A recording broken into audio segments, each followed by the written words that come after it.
Okay, so testosterone enanthate. I have a very bad habit of saying enanthate, but it's actually enanthate. Injectable, obviously. Probably one of the, if not the most common form of testosterone. Its anabolic to androgen ratio is 100 to 100. In fact, test is basically the benchmark point that other drugs are tested against for androgen potency, and anabolic potency. Now, half-life on an enanthate, you're looking at 8 to 10.5 days. Detection time for testing is 3 months. Doses wise, sky's the limit, isn't it, really, with this stuff? I mean, most starter cycles of tests would really be somewhere around the 400 to 500 mg a week. I've gone as high as 3,000. Some people have exceeded 5,000. So, you know, the range of doses we've tested is massive.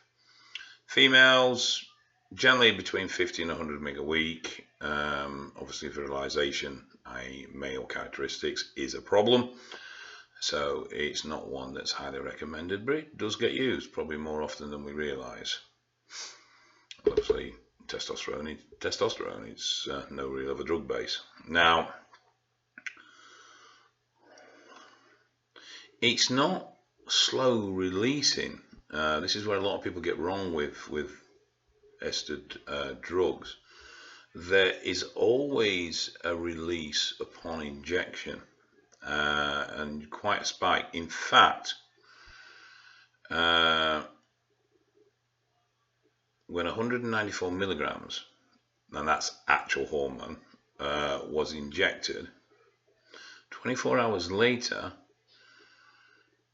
levels peaked at 50 ng per mil, and they remained above that for above 45 for a further 2 days, and then they started to taper down in accordance with half-life. So it's not that these drugs take time to actually release into your system when you take them, it's that these drugs take time to have an effect and build up in your system.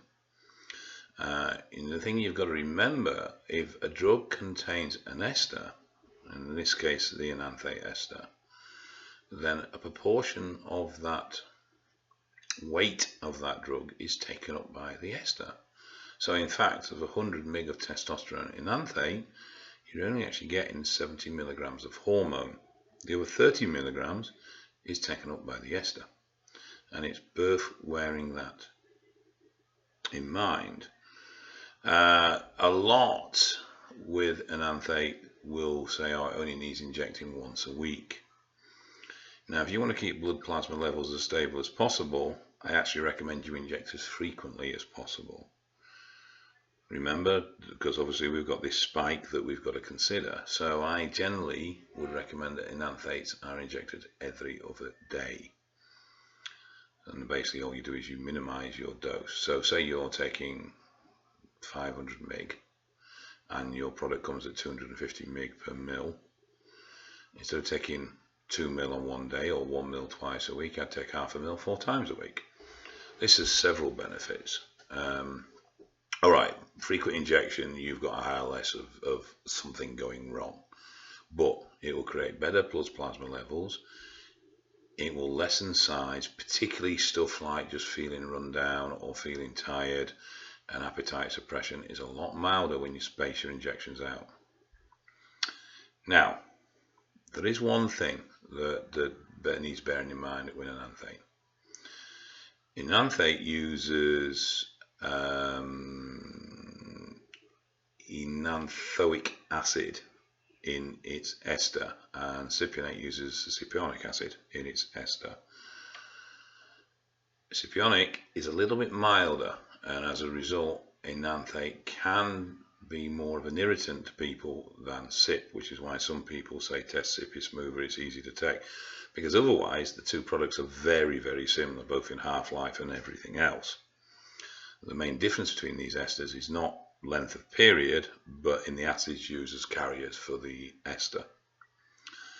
Now, Why does this spike occur? Well, an ester surrounds the hormone molecule and it's eaten away by enzymes within the body at a determined rate, and that's how we get the half-life. Unfortunately, there are always variations with individuals, and some people may have slightly more enzyme than others and slightly less, which is why when you go TRT with a doctor, they start you on a set protocol and then they test you and adapt the protocol to suit you as an individual. However, this can be physically removed, and the physical action of injecting this drug will remove some of the ester. It will cleave it as a result.